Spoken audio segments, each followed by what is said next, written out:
సిటీలో ప్లాట్ కొనండి. ఫ్యూచర్ లో మీరు కోటీశ్వర్లుగా మారే అవకాశం కోసం వెంటనే మాకు కాల్ చేయండి. నమస్కారం.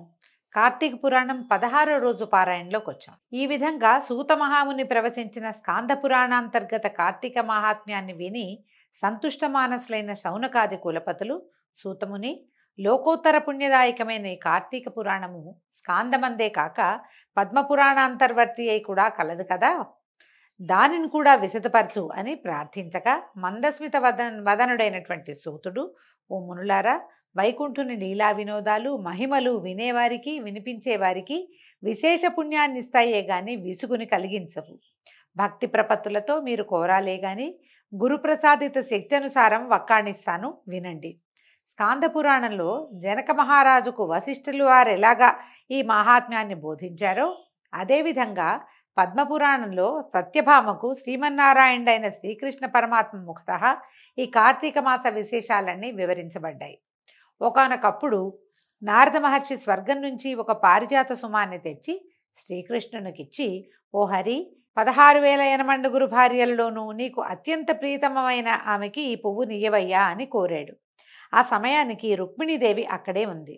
నందనందనుడు నందనవన కుసుమాన్ని రుక్మిణీదేవికి కానుకగా ఇచ్చాడు. ఆ సంగతి చిలికతల వల్ల తెలుసుకున్న సత్యభామాదేవి అలిగింది. ప్రియమైన భార్యకి అంటే తనకియాలి గాని ఆ రుక్మిణికి ఇటమేమిటని కోపించింది. కృష్ణుడు ఆమెకు ఎంత నచ్చ చెప్పినా వినిపించుకోలేదు. పారిజాత వృక్షాన్ని తెచ్చి తన పెరటిలో పాదుకొలిపేదాకా ఊరుకునేది లేదని బెదిరించింది. అత్యంత ప్రీతమురాలైన ఆమె అలుక తీర్చటమే ప్రధానంగా భావించినటువంటి ఆ గరుడగమనుడు తక్షణమే సత్యభామా సమేతంగా గరుక్మంతుణ్ణి అధిరోహించి ఇంద్రుని అమరావతి నగరానికి వెళ్ళాడు. అయితే భూలోకం నుంచి తన ఆతిథ్యానికి విచ్చేసినటువంటి శ్రీకృష్ణ పరమాత్మకు సత్యభామాదేవికి అనేక విధాలైన సన్మాన సత్కారాలు చేశాడు దేవేంద్రుడు.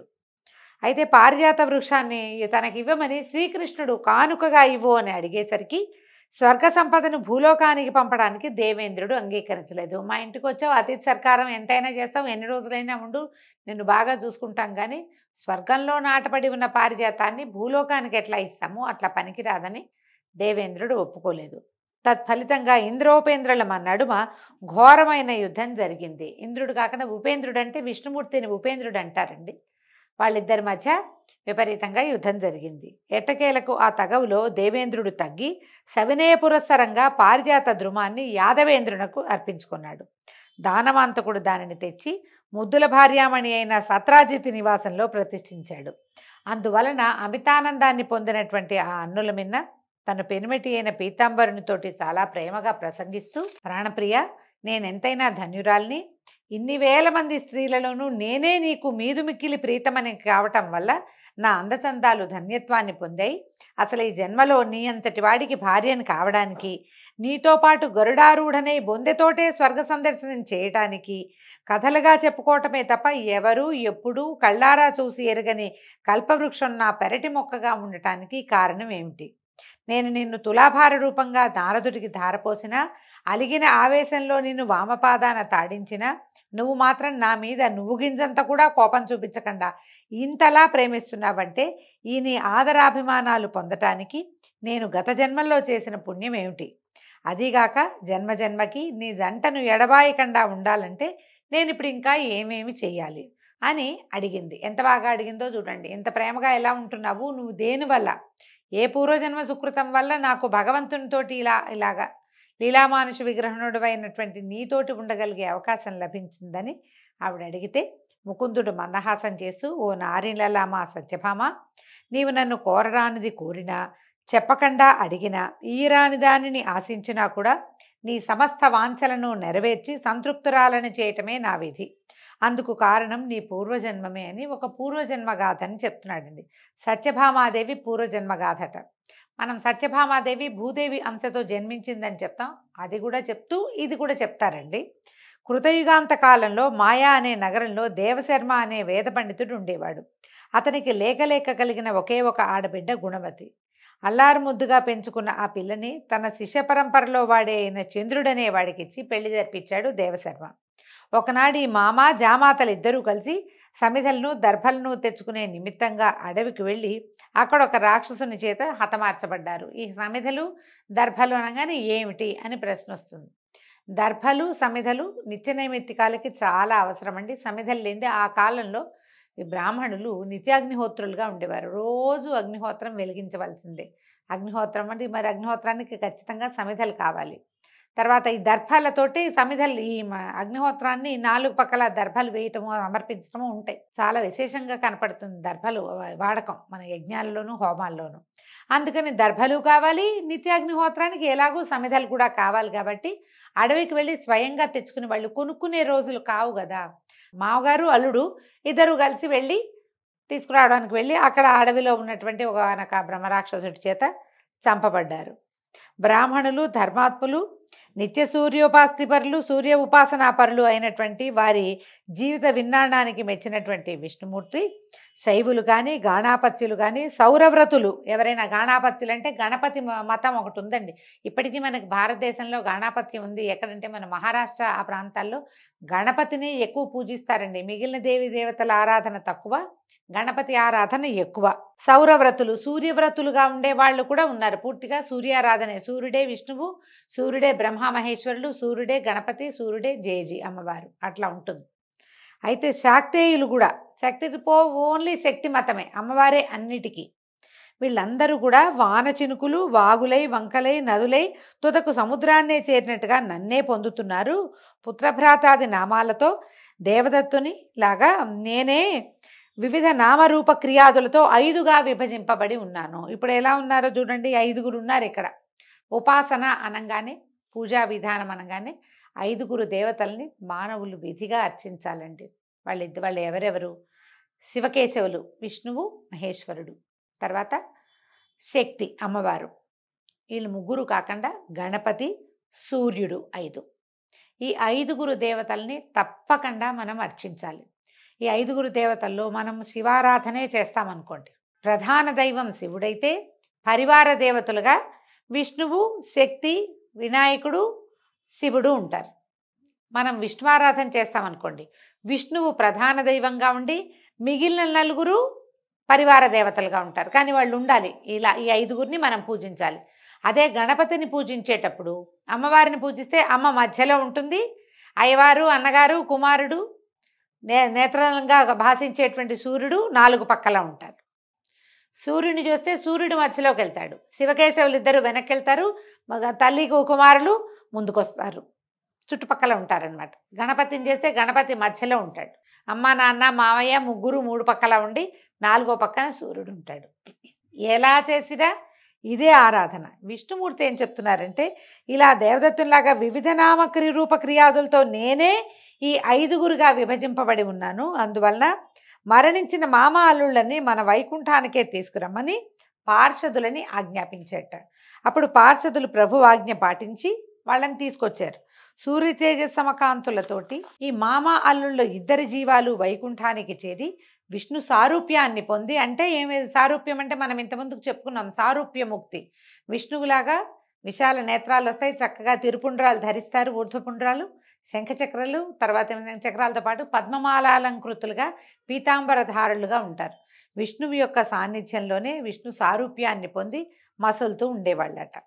అయితే పితృభర్తృ మరణ వార్త విన్న గుణవతి ఎంతగానో కుంగిపోయిందట.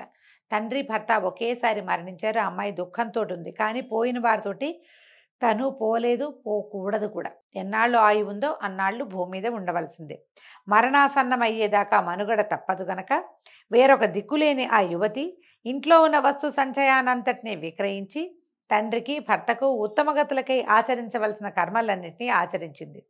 శేష జీవితాన్ని శేషసాయి స్మరణలోనే గడుపుతూ దేహపోషణార్థం కూలి పని చేసుకుంటూ ఆధ్యాత్మిక చింతనతో హరిభక్తిని, సత్యాన్ని, శాంతాన్ని, జితేంద్రియత్వాన్ని పాటిస్తూ ఉండేది. పరమ సదాచార పరులైన వారింట పుట్టి పెరిగింది కావటం వల్ల బాల్యం నుండే అలవడినటువంటి కార్తీక వ్రతాన్ని, ఏకాదశి వ్రతాన్ని మాత్రం ప్రతి ఏటా విడవకుండా ఆచరించేదట. కృష్ణుడు ఇప్పుడు చెప్తున్నారు, కృష్ణ పరమాత్మ, సత్య పుణ్యగణ్యాలు, ముక్తిదాయకాలు, పుత్ర పౌత్ర సంపత్ సౌభాగ్య సందాయకాలు అయినటువంటి ఈ 2 వ్రతాలు నాకు అత్యంత ప్రీతిపాత్రమైన సంగతి నీకు తెలుసు కదా. మనకు తెలుసు ఏకాదశి విష్ణు ప్రీతి కోసం చేస్తాం. కార్తీకం కూడా కార్తీక దామోదర ప్రీత్యర్థమే శివారాధన చేయబడుతుంది. ఇవి రెండు నాకు ఇష్టమని నీకు తెలుసు కదా. కార్తీక మాసంలో సూర్యుడు తులారాశిలో ఉండగా నిత్యము ప్రాతస్నానం ఆచరించే వారి సమస్త పాపాలను నేను నశింపజేస్తాను. ఈ కార్తీకంలో స్నానాలు, దీపారాధనలు, జాగరణ, తులసి పూజ చేసేవాళ్ళు అంత్యంలో వైకుంఠవాసుడైనటువంటి శ్రీ మహావిష్ణు స్వరూపులై భాసిస్తారు. అంటే ఇలాగా విష్ణు సారూప్యాన్ని పొందుతారు. విష్ణు ఆలయంలో మార్జన చేసి సర్వతోభద్రమనే శంఖము పద్మం సరతోభద్రమనే ముగ్గు, శంఖము పద్మము మొదలైన ముగ్గుల్ని పెట్టి పూజా పునస్కారాలను చేసేవారు జీవన్ముక్తులవుతారు. విష్ణు ఆలయంలో మార్జన చేయడం అంటే ఆలయాన్ని తుడిచి వాకిలు తుడవటం, మెట్లు కడగటము, అలాంటిది ఏ పని చేసినా కూడా విష్ణు సాయుధ్యం లభిస్తుందట. తర్వాత ఉపర్యుక్త ప్రకారంగా కార్తీక మాసంలో నెల రోజుల్లోనూ కనీసం 3 రోజులైనా ఆచరించిన వాళ్ళు దేవతలు కూడా నమస్కరించదగిన వాళ్ళు అవుతున్నారు. అందుకని మనం విశేషించి ఏం చెప్తామండి, కార్తీకం అంతా స్నానం చేయొద్దు, చేయలేకపోయారు, చెయ్యొద్దని కాదు, చెయ్యలేకపోతే కనుక పర్వదినాలైనటువంటి 4 సోమవారాలు, అత్యంత పర్వదినాలు విష్ణుప్రీతి ప్రధానాలు అయినటువంటి 2 ఏకాదశులు, అక్కడికి 6 రోజులు, ఏదైనా ఓ సంవత్సరం ఇంకో సోమవారం ఎక్స్ట్రా కూడా వస్తూ ఉంటుంది. ఈ 6 రోజులు కాకుండా పౌర్ణమి, అమావాస్య 6, 2, 8 రోజులు, కనీసం 8 రోజులైనా కార్తీక వ్రతాచరణ చేయండి విశేషంగా అని పదే పదే అన్ని పురాణాల్లో అన్ని చోట్ల చెప్తాం. ఇన్ని రోజులు కూడా చేయలేము, పోనీ 2 ఏకాదశులు చేయండి, పోనీ 4 సోమవారాలు చేయండి, అది కూడా కాకపోతే ఒక్క పౌర్ణమి నాడైనా చేయండి. ఎవరైతే ఈ వ్రతాచరణ చేస్తారో వాళ్ళు కనీసం 3 రోజులు అని చెప్తున్నాడు. భగవంతుడు ఆనతి ఇచ్చిందే 3 రోజులండి. దేవతలు కూడా నమస్కరిస్తారట వాళ్ళకి. ఇక పుట్టిందిలగాయితూ జీవితాంతము చేసేవారి పుణ్యవైభవాన్ని చెప్పటం ఎవరి వల్ల కాదు. అదేవిధంగా ఆనాటి గుణవతి విష్ణు ప్రియంకరాలైనటువంటి ఏకాదశి, కార్తీక వ్రతాలని మాత్రం వదలకుండా కడు నిష్ఠతోటి ఆచరిస్తూ కాలం వెళ్లదీసి కొన్నాళ్ల తర్వాత వయోభారం వల్ల శుష్కించి జ్వరపడింది. అయినా కూడా కార్తీక స్నానం మానకూడదనే పట్టుదలతో నదికి వెళ్ళి ఆ చలిలో కూడా నడుములోతు నీళ్ళకి చేరి స్నానమాడే ప్రయత్నం చేస్తూ ఉంది. అంతలోనే ఆకాశం నుంచి శంఖచక్ర గదా పద్మాది ఆయుధాలు ధరించి ఆ విష్ణువాభులైనటువంటి విష్ణుదూతలు గరుడ పతాకాయుతమైన విమానంలో వచ్చి గుణవతిని అందులో చేర్చి దివ్య స్త్రీల చేత సేవలు చేయిస్తూ తమతో పాటుగా వైకుంఠాన్ని చేరారు. అంటే ఈవిడ కార్తీక స్నానం చేస్తూ నదిలో మునిగి మరణాసన్నురాలైపోయింది, మరణం పొందింది.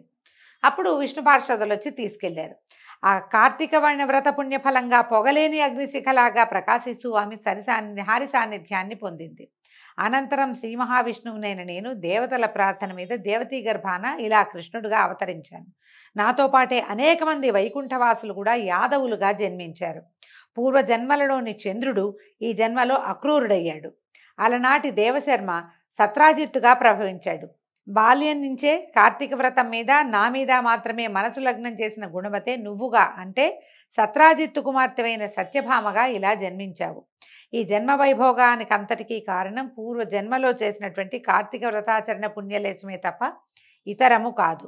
ఈ జన్మలో నా ఇంట తులసి మొక్కను పాతిన ఆ జన్మలు అంటే అమ్మాయి తులసిగా సుశీలగా ఉన్నప్పుడు నా ముంగిట తులసి మొక్కను పాతిన పుణ్యానికి ఈ జన్మలో కల్పవృక్షం నీ వాకిట్లో వెలిసింది. అంటే తులసి మొక్కని పాతి పెడితే హరి సన్నిధిలో దేవాలయాల్లో కనుక తులసి మొక్కలు పెడితే వచ్చే జీవితంలో చాలా అద్భుతమైన వ్యవహారం జరుగుతుందండి, మంచిది లభిస్తుందన్నమాట.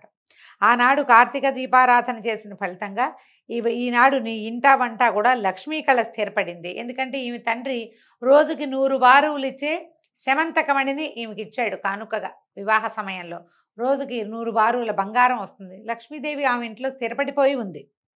అలనాడు నీ సమస్త వ్రతాచరణ పుణ్యాలను కూడా నారాయణాయేతి సమర్పయామి అంటూ జగత్పతినైన నాకే ధారపోసిన ప్రతిఫలంగా ఇప్పుడు నా భార్యవయ్యావు. మనం పూజ చేస్తామండి, మామూలు పూజల్లో మనం ఏం చెప్పుకోం, ఏదో అది కావాలి ఇది కావాలి అడుగుతాం దేవుడిని, లేదా ఏదో అవేం అడగకుండా రోజువారీ పూజ చేసుకుంటాం. కానీ మీరు వ్రతాలు నోములు చేయించినప్పుడు పురోహితుడు ఉన్నప్పుడు గమనించండి, శ్రద్ధగా వింటే తెలుస్తుంది. ఏతత్ ఫలం శ్రీ పరమేశ్వరార్పణమస్తు, కృష్ణార్పణమస్తు అని కృష్ణుడికి సమర్పించేస్తారు, లేదా విష్ణువుకి, పరమేశ్వరుడికి ఈ వ్రతం చేసిన ఫలితం అంతా భగవంతుడికి ధారపోస్తే గనక భగవంతుడు తనకి ప్రీతిపాత్రులుగా భావించి మనకు అద్భుతమైన జన్మను, ముక్తినో, మోక్షాన్నో, వైకుంఠ కైలాస నివాసాన్నో ఇస్తాడనమాట మనకి. పూర్వజన్మలో జీవితాంతం వరకు కార్తీక వ్రతాన్ని విడువని భక్తికి ప్రతిగా సృష్టి ఉన్నంత వరకు నీకు నా ఎడబాటు లేని ప్రేమను అనుభవిస్తున్నావు. సాత్రాజితి, నీవే కాదు, నీ మాదిరిగా ఎవరైతే కార్తీక వ్రతానుష్ఠాన నిష్ఠులు, నా భక్తగరిష్ఠులు అయ్యుంటారో వారందరూ కూడా నాకు ఇష్టులై సర్వకాల సర్వావస్థలలోనూ కూడా తత్కారణాల రీత్యా నా వారుగా నా సాన్నిధ్యంలోనే ఉంటూనే ఉంటారు. రాఘవతి, ఒక రహస్యం చెప్తాను విను. తపోదాన యజ్ఞాధికాల్ని ఎన్నిటిని నిర్వహించిన వారైనా సరే కార్తీక వ్రతాచరణ పరులకు లభించే పుణ్యంలో 16వ వంతు పుణ్యాన్ని కూడా పొందలేరని జ్ఞాపకం ఉంచుకో.